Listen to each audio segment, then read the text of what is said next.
আউযুবিল্লাহি মিনাশ শাইতানিৰ ৰাজিম। বিসমিল্লাহিৰ ৰহমানিৰ ৰহিম। মোৰ মৰমৰ মা ভনী আৰু ভাই বন্ধুসকল, আসসালামু আলাইকুম ওয়া ৰাহমাতুল্লাহি ওয়া বাৰাকাতুহু। আপোনালোকৰ ওচৰত মোৰ এটা অনুৰোধ, ভিডিঅ'টো সম্পূৰ্ণ চাব। কিয়ামতৰ বিভীষিকা। প্ৰশ্ন: কিয়ামত কেতিয়া আৰু কেনেকৈ সংঘটিত হ'ব? ইয়াৰ ফলত আকাশ আৰু পৃথিৱীৰ অৱস্থা কি ধৰণৰ হ'ব? উত্তৰ: কিয়ামতৰ তাৰিখটো আল্লাহে কাকো জানিবলৈ দিয়া নাই। ই হঠাৎ বা আকস্মিকভাৱে উপস্থিত হ'ব। কিয়ামতৰ সূচনা হ'ব এটা প্ৰচণ্ড বিস্ফোৰক শব্দৰ দ্বাৰা, যিটো শব্দ বা নিনাদৰ উৎপত্তি হ'ব ফিৰিষ্টা ইছৰাফিল আলাইহিছছালামৰ চুৰিন বা শিঙাৰ পৰা। এই শিঙাৰ প্ৰচণ্ড বিস্ফোৰক শব্দই পৃথিৱীত এক তীব্ৰ জোকাৰণি বা ভূমিকম্পৰ সৃষ্টি কৰিব আৰু একেটা খুন্দাতে সমগ্ৰ পৃথিৱী ধূলিকণা আৰু ধোঁৱাত পৰিণত কৰি দিব।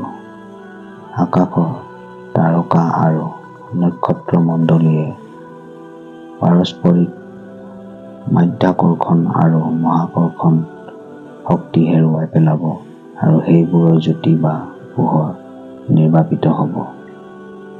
ফলত সেইবোৰৰ এটাই আনটোক প্ৰচণ্ডভাৱে খুন্দা মাৰি বিস্ফোৰিত হৈ সৃষ্টিৰ মূল উৎপাদনত পৰিণত হ'ব, অৰ্থাৎ অণু-পৰমাণুলৈ ৰূপান্তৰিত হ'ব। ইয়াৰ পিছত ইছৰাফিল আলাইহিছছালামে দ্বিতীয়বাৰ শিঙাত ফুৎকাৰ দিব। তেতিয়া এইবোৰ পুনৰ নতুন ৰূপত গঠিত হ'ব। ইয়াৰ পাছতেই সমগ্ৰ জিন আৰু মানুহৰ পুনৰ উত্থান ঘটিব আৰু আৰম্ভ হ'ব চূড়ান্ত মীমাংসাৰ দিন। কিয়ামত সম্পৰ্কে পবিত্ৰ কোৰাণৰ থুলমূল বৰ্ণনা এইয়ে।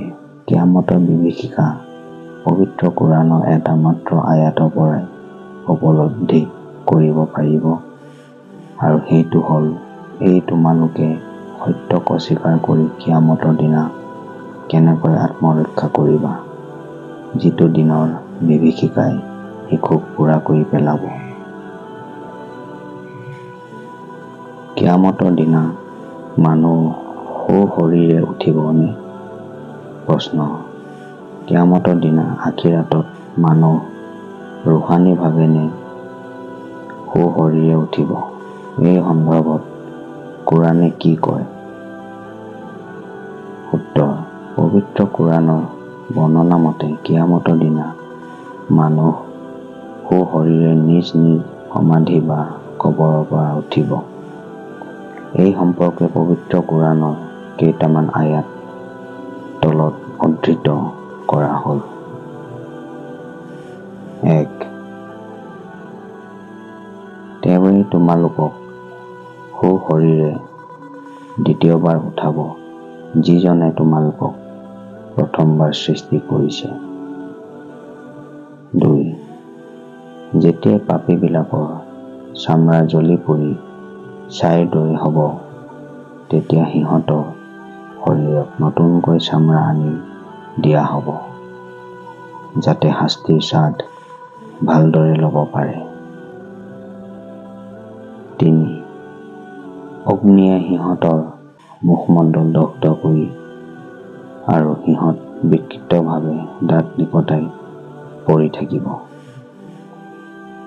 প্ৰিয় দৰ্শক, আজিৰ ভিডিঅ'টো ইমানেই আছিল। পৰৱৰ্তী আকৌ এটি নতুন ভিডিঅ' লৈ আপোনালোকৰ মাজত উপস্থিত হ'ম। আশা কৰোঁ আপোনালোকে ভিডিঅ'টো ভাল পাইছে আৰু এজন ঈমানৱালাই আনজন ঈমানৱালাক আগবাঢ়ি যাবলৈ সহায় কৰিব বুলি বিশ্বাস ৰাখিলোঁ। যদি ভিডিঅ'টো আপোনালোকৰ ভাল লাগিছে তেন্তে এটা লাইক কৰি দিব, বন্ধুসকলৰ সৈতে শ্বেয়াৰ কৰি দিব আৰু মোৰ চেনেল ইছলামিক চাবক ছাবস্ক্ৰাইব কৰি দিব। লগতে কাষত থকা বেল আইকনটো টিপি দিব, যাতে মোৰ সকলোবোৰ নতুন ভিডিঅ' নটিফিকেশ্যন সকলোতকৈ আগত আপুনি পায়। আসসালামু আলাইকুম। আল্লাহ হাফিজ।